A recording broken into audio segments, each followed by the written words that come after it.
나를 위해서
이사야서 6장 1절에서 10절까지의 말씀 제가 봉독해 드립니다.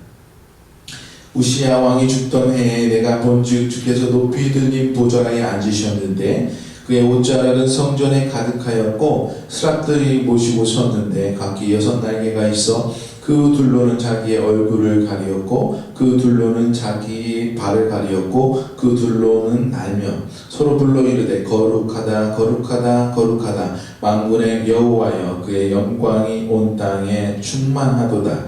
이같이 화답하는 자의 소리로 말미암아 문지방의 터가 요동하며 성전의 연기가 충만한지라. 그때에 내가 말하되 화로다 나여 망하게 되었도다. 나는 입술이 부정한 사람이요 나는 입술이 부정한 백성 중에 거주하면서 만군의 여호와이신 왕을 배웠음이로다 하였더라. 그때 스랍 중 하나가 부젓가락으로 제단에서 집은 바 핀 숯을 손에 가지고 내게로 날아와서 그것을 내 입술에 대며 이르되 보라 이것이 내 입에 닿았으니 내 악이 지하여졌고 내가 내 죄가 사여졌느니라 하더라. 내가 또 주의 목소리를 들으니 주께서 이르시되 내가 누구를 보내며 누가 우리를 위하여 갈고 하시니 그때 내가 이르되 내가 여기 있나이다 나를 보내소서 하였더니 여호와께서 이르시되 가서 이 백성에게 이르기를 너희가 듣기는 들어도 깨닫지 못할 것이요 보기는 보아도 알지 못하리라 하여 이 백성의 마음을 둔하게 하며 그들의 귀가 막히고 그들의 눈이 감기게 하라. 염려하건대 그들이 눈으로 보고 귀로 듣고 마음으로 깨닫고 다시 돌아와 고침을 받을까 하노라 하시기로. 아멘. 어느덧 벌써 힘찬 교회가 6번째 창립기념주일을 맞이하고 있습니다. 제가 저희 교패가 있잖아요. 그렇게 폼으로 된 뽕뽕하게 푹신푹신한 폼으로 된 교패, 현관에 붙이는 교패를 만들면서 원래 디자인에 십자가 가운데 신스 몇 년 이게 있었거든요. 그리고 이렇게 교단 이름하고 교회 이름하고 이렇게 있었어요. 신스 몇 년이 있었는데 이걸 제가 언제 만들었냐면 2012년 12월에 개척하고 2013년 1월 달에 만들었어요. 그러니까 개척하고 한 달 있다 만든 거잖아요. 그래서 신스 몇 년을 누르고 보니까 1년밖에 안 됐는데 이거 사람들한테 나눠주면 좀 그렇다, 부끄럽다 라고 생각이 돼서 그 신스 몇 년을 뺐어요. 몇 년부터 이걸 뺐어요. 이렇게 6년이 지날 줄 모르고 지금 생각해보면 그때 그냥 늘걸 내가 그걸 왜 뺐을까 라는 후회가 됩니다. 이렇게 하나씩 역사와 전통이 쌓아져가는 건강한 교회가 되기를 소망합니다. 이렇게 교회가 세워졌는데 저희 교회가 세워진 이래로 또 많은 교회들이 세워졌어요. 또 많은 교회들이 또 사라졌습니다. 사람들이 이렇게 얘기를 해요. 세상 사람들은 물론이고 교회를 다니는 사람들도 이렇게 얘기합니다. 교회가 이 땅에 이렇게 많은데 건물 하나 걸러 교회가 있는데 아직도 교회를 이렇게 세워야 되냐, 개척교회를 이렇게 세워야 되냐, 힘든데 무엇하러 그렇게 교회를 세워야 되냐, 신학교가 여전히 필요한 거냐, 신학교가 문 닫아야 되는 거 아니냐 라는 이야기를 합니다. 그런데 이렇게 많은 교회가 세워졌는데 그렇게 많은 신학생들이 배출되고 그렇게 많은 성도들이 우리나라의 20%에 육박하는 인구가 기독교라고 하는데 여러분 이 땅에 변화가 일어났습니까? 여러분 이 땅에 하나님의 나라가 가까이 온 것 같으십니까? 여전히 어렵습니다. 세월이 지나가고 세월이 지나가면 지나갈수록 오히려 더 어려움이, 교회를 박해함이, 교회를 핍박함이, 성도들을 향해 손가락질함이 더 거세집니다. 그렇다면 이 땅에 교회가 필요하겠습니까? 필요하지 않겠습니까? 하나님께서 이 땅에 계속해서 교회를 세우시는 이유가 아마도 거기 있지 않을까. 하나님께서 쓰실 만한 교회, 그리고 하나님께서 역사하실 만한 교회들을 이 땅에 계속해서 심어주시고 그 작은 교회들로 인하여서 작은 곳곳까지 하나님의 말씀을 심어주시는 하나님의 뜻이 있으리라 저는 믿습니다. 오늘 우리 교회를 통해서도 하나님께서 분명히 품으신 그 마음과 그 뜻이 우리 가운데 있는 줄로 믿습니다. 이 교회를 통하여서 여전히 하나님의 나라가 확장되어지는 일에 쓰임받고 여러분이 사용됨을 여러분 또한 믿으시기를 소망합니다. 오늘 본문을 보면 이사야 선지자를 하나님께서 부르시는 그 순간의 말씀이에요. 하나님이 그 환상 중에 이사야를 부르실 때에 이사야가 그 앞에 응답하며 나가는 장면입니다. 그런데 그때가 어느 때냐면 우시야의 죽음 바로 이후예요.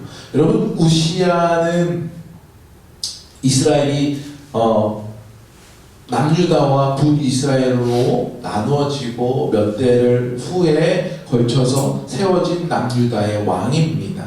이 우시야는 성경을 보니까 비교적 하나님을 잘 섬겼던 왕으로 평가되고 있어요. 요즘에 저희가 아침 묵상 말씀으로 역대하 말씀을 보내드리고 있는데 그 역대하 말씀 26장에 보면은 4절과 5절 말씀을 봅니다. 우시야를 이렇게 평가해요. 우시야가 그의 아버지 아바샤의 모든 행위대로 여호와 보시기에 정직하게 행하며 하나님의 묵시를 밝히 아는 스가랴가 사는 날에 하나님을 찾았고 그가 여호와를 찾는 동안에 하나님이 형통하게 하셨더라. 이렇게 보면 북이스라엘과 남유다가 갈라선 데에는 하나님을 가까이 하지 못한 이유가 컸어요. 솔로몬이 이방 민족들의 문화를 많이 받아들이면서 그 가운데 우상도 많이 들어오고 그러면서 자녀에게 신앙의 열매를 잘 전해주지 못하였고 그로 인하여서 나라가 분열되기까지 이르렀던 역사를 볼 수 있어요. 그렇게 보면은 북이스라엘과 남유다 가운데에 하나님을 섬기지 못한 그런 씨앗들이 많이 이방인들의 그리고 이방신들의 우상들의 씨앗들이 많이 심겨졌어요. 상당들이 많이 생겨났고 역사 속에서 보면 하나님의 제사를 성전에서 드리는 것이 아니라 그 산당에서 드리는 일까지 보게 되는 모습을 볼 수 있어요. 그래서 역사를 보면 어떤 왕은 하나님을 잘 섬겼고 어떤 왕은 하나님을 못 섬겼고 어떤 왕은 되게 완악하고 어떤 왕은 선하고 이런 것들이 반복되는 역사를 보고 있는데 그에 반하면 이 우시야라는 왕은 그래도 하나님을 잘 예배했던 왕으로 기록되었다라는 것입니다. 그런데 이렇게 하나님을 잘 예배하던 사람들도 넘어질 때가 있어요. 역대하 26장 16절에 보면 그가 강성하여짐에 그 마음이 교만하여 악을 행하여 그의 하나님 여호와께 번제하되 곧 여호와의 성전에 들어가 향단에 분향하려 한지라. 여러분, 분향단에 손을 댈 수 있는 사람, 분향을 할 수 있는 사람, 분향단에 불을 지필 수 있는 사람 누구예요? 당시에는 제사장밖에 없었다라는 거예요.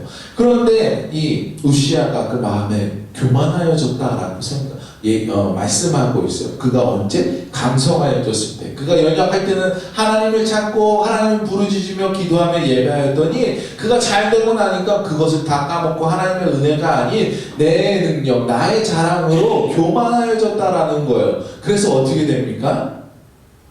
그가 제사장도 없이 하나님의 향단에 불을 붙이려고 했어요.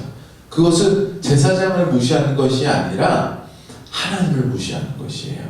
이제 그냥 그 예배는 예전에 드렸던 예배는 마음의 정성과 자신의 중심을 들여서 드렸던 예배라면 이제 자기가 드리는 예배는 그냥 몸에 익숙한 대로 흘러가지는 그냥 생활에 아침밥 먹고 점심밥 먹고 저녁밥 먹는 것처럼 그냥 일상에 아무런 의미 없이 생각 없이 드려지는 예배가 되었다라는 것입니다. 이렇게 해서 분향단에 손을 댈 수 있는 사람은 제사장, 그 아론의 자손들 중에서도 선별되고 거룩이 구별된 제사장만이 할 수 있는 것인데 그가 그렇게 손을 대게 돼요. 그래서 어떻게 됩니까? 그가 죽을 때까지 나병 환자로 살게 되는 일이 벌어져요. 이렇게 아무리 예배자의 삶을 살다가도 사람이 연약하기 때문에 한순간 넘어지게 되는 일이 일어난다라는 거예요. 그러고 이러한 우시야가 죽게 되었어요. 우시야가 이렇게 죽게 되었을 때 하나님께서 볼 때 당장 이스라엘 땅에 필요한, 그 유다 땅에 필요한 것이 무엇이겠습니까? 무너진 예배를 회복하는 거예요. 우시야가 예배를 잘 드려오다가 마지막 순간에 무너지지 않았습니까? 그럼 그 땅에 필요한 것이 무엇이겠어요? 다시 예배를 회복하는 거예요. 그것을 위해서 필요한 것이 무엇인가? 우시야가 죽은 후에 바로 부름을 받은 그 이사야를 부르시는 그 장면 속에 나타난다는 거예요. 그래서 우리는 예배를 어떻게 회복해야 되는가? 예배자가 온전히 예배하는 그 모습은 어떤 것인가? 오늘 말씀 통해서 하나님께서 우리를 환상 가운데 보여주신 그 모습이 설명하고 있고 우리에게 말씀하고 있다는 거예요. 첫 번째는 겸손히 예배해야 되는 예배자의 모습을 갖춰야 된다라는 거예요. 우시야가 넘어졌을 때 어떻게 넘어졌습니까? 교만하여졌을 때. 그런데 넘어지지 않기 위해서는 그 반대로 겸손해야 된다는 거예요. 2절 말씀에 보면 스랍들이 등장하게 되는데, 스랍들이라 라고 말하는 것은 천사에 부르는 한 종류 분류다라고 보시면 되겠습니다. 이 스랍들이 각기 6날개를 가지고 있어요. 세 쌍의 날개를 가지고 있는데, 말씀해 보니까 한 쌍의 날개는 어떻게 하고 있어요? 얼굴을 가리고, 한 쌍의 날개는 발을 가리고, 한 쌍의 날개로는 날고 있었다라고 말씀하고 있어요. 이게 이사야가 환상 중에 본 것이니까 정확하게 우리가 오늘날 어떻게 생긴 날개고 어떻게 된 형상인지 분명히는 알 수 없지만 이사야가 본 환상 가운데서 그 형상이 그렇게 보였다라는 거죠. 여기서 중요한 것은 한 쌍의 날개로는 얼굴을 가리고 한 쌍의 날개로는 발을 가렸다라는 거예요. 여러분, 얼굴과 발을 가렸다라는 의미가 무엇이겠습니까? 그의 낯을 가렸다라는 것은 그의 겸손함을 나타나는 거예요.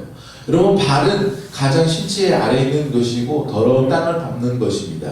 그래서 이스라엘 민족들 가운데 전통 가운데 손님을 초청하고 아니면 어떤 사람의 집에 들어갔을 때 무엇을 해요? 종들이 나와서 발을 씻겨주는 전통이 있죠. 예수님들이 발을 씻겨주는 그 모습 여러분 아시지 않습니까? 발을 가렸다. 그의 지저분함과 거룩하지 못한 것들을 가리고 그의 낯을 가렸다. 하나님 앞에서 온전히 내가 나를 드러내지 않는다라는 모습을 볼 수 있다라는 것입니다. 내 주장, 그리고 나의 어떤 취약한 것, 더러운 것들을 하나님 앞에 보이지 않고 내세우지 않고 하나님 앞에 나아간다라는 것입니다. 그러면서 그가 노래하지요. 뭐라고 합니까? 거룩하다, 거룩하다, 거룩하다 3번 외치고 만군의 여호와여 라고 예배하고 있는 모습을 볼 수 있어요. 우리가 나를 낮추고 나의 낯을 가리고 하나님을 높여드릴 때 그것이 예배자의 참된 모습이 된다라는 거예요. 만군의 여호와여 그의 영광이 온 땅에 충만하도다 하더라 라고 노래하고 있어요. 나는 낮춰주지만, 나는 나의 얼굴빛을 가리지만 오로지 하나님의 영광이 가운데 높이며 온 땅 가운데 하나님만 높아지길 원합니다. 이것이 바로 예배자의 첫 번째 된 그 마음의 자세가 되어야 된다라는 것입니다.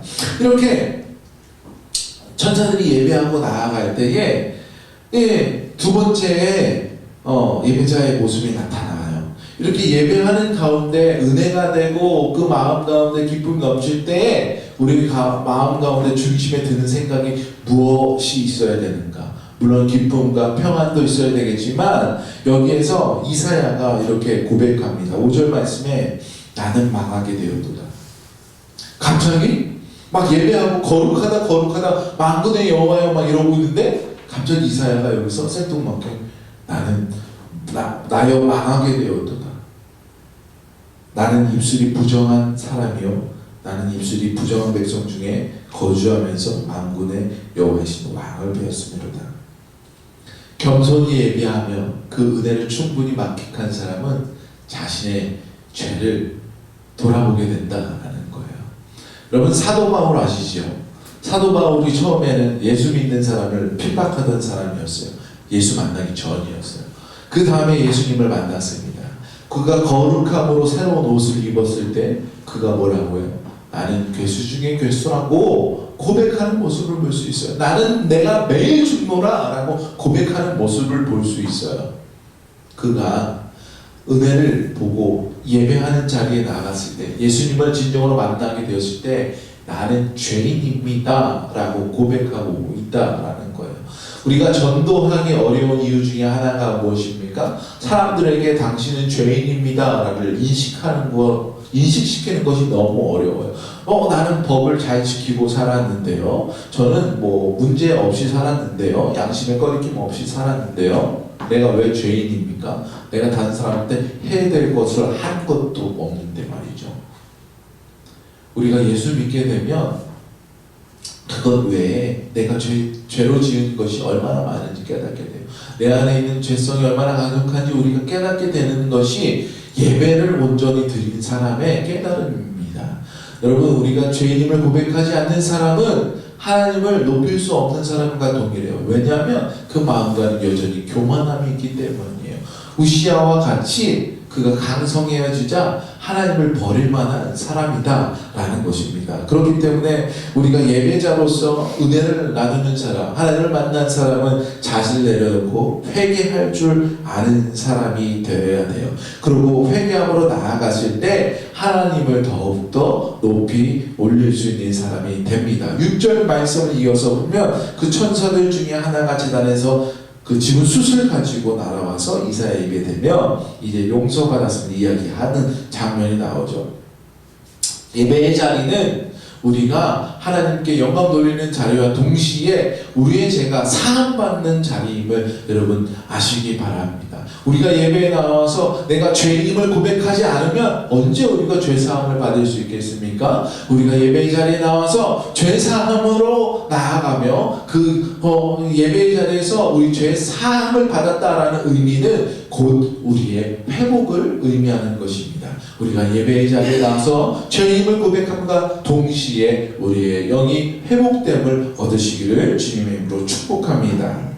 또 이사야가 이번에는 말하는 것이 아니라 이 스랍들이 소리를 말하는데 8절 말씀에 내가 누구를 보내며 누가 우리를 위해 갈고 라고 하나님의 그 부르심을 선포하고 있어요. 그때 이사야가 뭐라고 말합니까? 내가 여기 있나이다, 나를 보내소서 라고 고백하고 있는 것을 볼 수 있어요.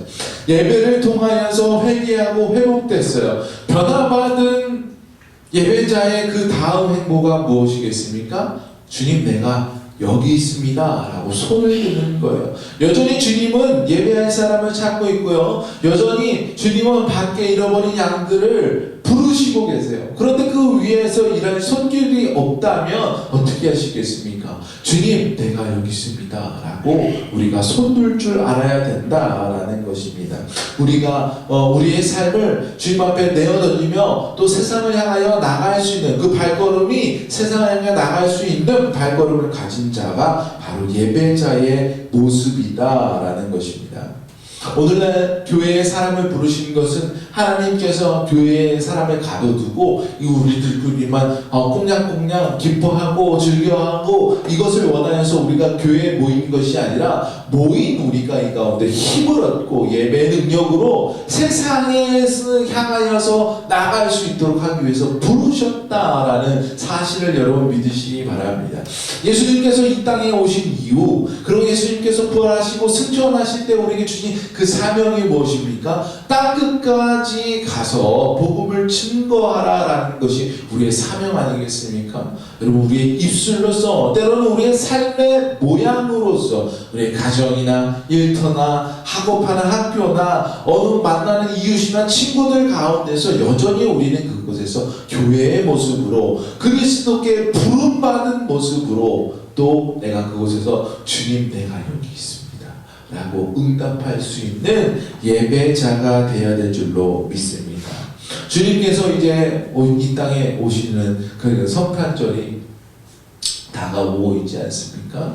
주님이 오셨을 때 우리 마음의 기쁨이 얼마나 충만합니까? 그 기쁨이 얼마나 가득합니까? 그 기쁨을 우리 안에 가둬둘 수 없는 거 아니겠습니까?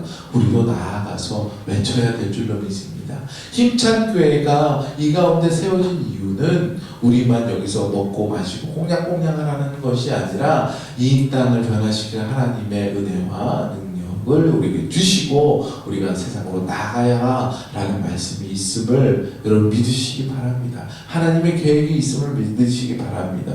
우리가 준비되지 못하여서 나가지 못한다면 얼마나 주님 마음이 아프시겠어요. 우리의 부족함 때문에 복음이 전달되지 못하고 사람, 그래서 구원받지 못한 사람이 있다면 주님 보시기에 그 영혼이 얼마나 안타깝겠습니까? 여러분, 우리가 이제 파송받아 나갈 수 있는 주님의 사람이 되길 원합니다. 예배를 위해 교회를 세우시고 예배를 위해 여러분을 세우셨어요. 그리고 그 예배는 이 건물 안에 갇혀 있는 것이 아니라 이 땅 가득히 퍼져나가야 되는 것임을 여러분 믿으시기 바랍니다. 그 믿음을 가지고 세상에 나갈 수 있는 저와 여러분 되기를, 그런 예배자 되기를 주님의 이름으로 축원드립니다. 기도하시겠습니다.